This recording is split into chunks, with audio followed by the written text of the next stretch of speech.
आष्टी तालुक्यातील पिंपरखेड येथे जलजीवनच्या कामाची चौकशी करावी आणि पिंपरखेडची पाणी टंचाईची समस्या दूर करावी यासाठी विशाल मुरलीधर चव्हाण यांनी दिनांक 21 मे रोजी आत्मदहन करण्याचा इशारा दिला होता। निवेदनात त्यांनी म्हटलं होतं की पिंपरखेड गावच्या जलजीवनचं काम पूर्ण झालंय। ग्रामसेवक साहेब तसेच सर्व ग्रामपंचायत सदस्य, सरपंच, उपसरपंच या कामाची जबाबदारी घेत नसून गावात पाणी पुरवठा होत नाही। गावकरी मंडळीचे पाण्या वाचून हाल होत आहेत। या प्रकरणी दिनांक 21 मे 2025 रोजी आत्मदहन करण्याचा इशारा निवेदनात विशाल चव्हाण यांनी दिला होता। दिनांक 21 मे रोजी त्यांनी आत्मदहनाचा प्रयत्न केला असता पोलीस प्रशासनाने त्यांना तात्काळ रोखले। त्यानंतर आष्टी पंचायत समितीचे गटविकास अधिकारी आणि पाणीपुरवठा अभियंता यांनी गावातील नळ योजनेची पाहणी करून ग्रामस्थांशी चर्चा केली आणि विशाल चव्हाण यांनी लेखी आश्वासन देऊन 15 दिवसात पाणीपुरवठा चालू करू असं सांगितलंय। तसेच कार्यकारी अभियंता, ग्रामीण पाणीपुरवठा विभाग आणि उपमुख्य कार्यकारी अधिकारी यांना कळून कामाची चौकशी करण्याचं आश्वासन दिलंय। मात्र 15 दिवसात पिंपरखेड गावाला पाणीपुरवठा सुरू न झाल्यास मंत्रालयासमोर आत्मदहन करण्याचा इशारा विशाल चव्हाण यांना दिलाय। Tejvarta news network, Ashti, Beed. मी विशाल मुरलीधर चव्हाण, राहणार पिंपरखेड, तालुका आष्टी, जिल्हा बीड। आमच्या गावाचं पाण्याचा प्रश्न मोठा आहे। अनेक वर्षापासून गावाला पाणीच नाही। बरं, आधी टँकर येत होती, आता 2 वर्ष झालं जलजीवन आमच्या गावाला भेटलेली आहे 1,66,00,000 तर मागच्या वर्षी चालू होतं काम। मागच्या वर्षी पाणी नव्हतं गावाला आणि ह्या वर्षी आम्ही त्यांना 4-5 महिने झाले, जसा उन्हाळा लागला जानेवारी पासून आम्ही ग्रामसेवकला सांगतो गावाची पाण्याची सोय करा, काय तरी गावाचा पाण्याचा प्रश्न मोठा आहे। तुम्ही मागच्या वेळेस आज आम्हाला ढकलीत आणलंय, तुम्हाला तोंडी सांगितलं की दिलंय, तुम्ही काय ऐकायला तयार नाही। मग पाण्याचा प्रश्न गंभीर असल्यामुळे मग त्यांना काय सांगून काय कळाला। मग आम्ही 19 तारखेला लेखी अर्ज दिला ग्रामसेवकला, आत्मदहनाचा इशारा दिला। मग आम्ही ग्रामसेवकला दिलं लेखी पत्र, आंबोरा पोलीस स्टेशनला एक, बीडीओ साहेबला आणि तहसीलदार मॅडमला एक दिलं। 19 तारखेला दिलं। 21 तारखेला आत्मदहन ग्रामपंचायत कार्यालयासमोर मी करणार आहे असं त्यांना सांगितलं होतं। आत्मदहन मग ते सकाळच्या बरी डिझेल ते हे घेतलं, पेटून घेणार होतं, पण ते पोलीस आल्याच्या नंतर धरलं, त्याच्यामुळे मी वाचलो नाही। मी माझं आत्मदहन मी करणारच होतो, त्यात काही शंकाच नव्हती कसली।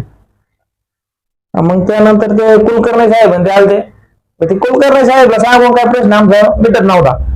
काय ते त्यांना सांगून आम्ही बरेच वेळेस त्यांच्यासंग कॉन्टॅक्ट केलं, ते काय ऐकायला तयार नाही। तर त्यांना सांगून काय उपयोगच नाही, ग्रामसेवकला सांगून उपयोग नाही। जेव्हा म्हणलं तुमचे जे वरिष्ठ अधिकारी येतील त्यांच्या संघ बोलून आम्ही आमच्या गावाचा प्रश्न करून ते मार्गी लावते, तर मग ते बागलाने साहेब आले, बीडीओ साहेब आले, तर ते म्हणले तुम्हाला आम्ही 10 दिवसात पाण्याचा तुमचा प्रश्न मार्गी लावतो। तर गाव म्हणलं 10 दिवसात नका लावू, नुसतं तात्पुरतं तुम्ही 15 दिवसात लावा, पण 100% पाण्याचा प्रश्न आमचा तुम्ही मार्गी लावा।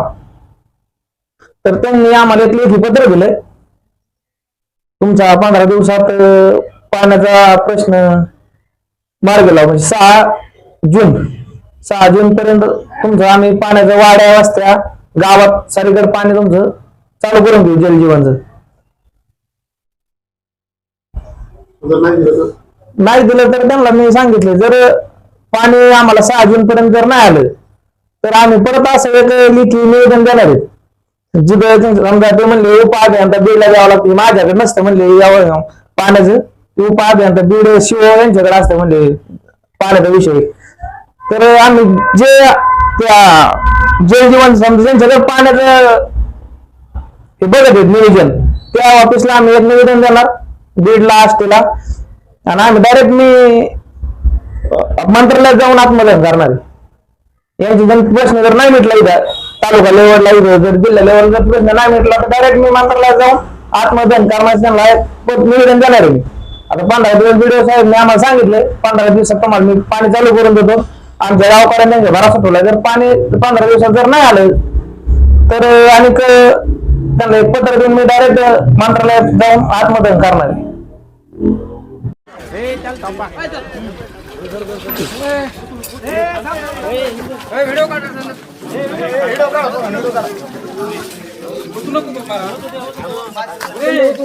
बघा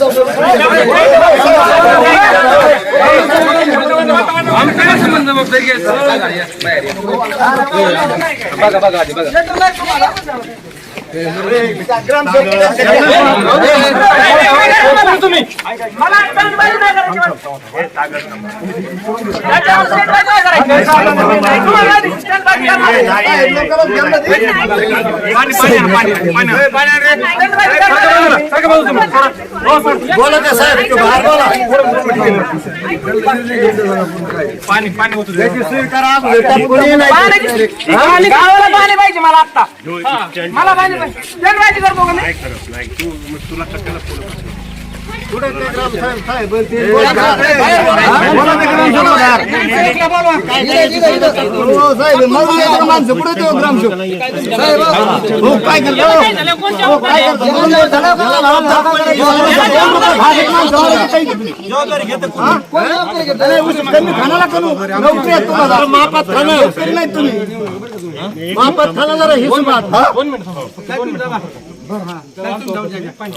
तेज वार्ता न्यूज़ नेटवर्क को सब्सक्राइब करें और बेल आइकॉन प्रेस करें।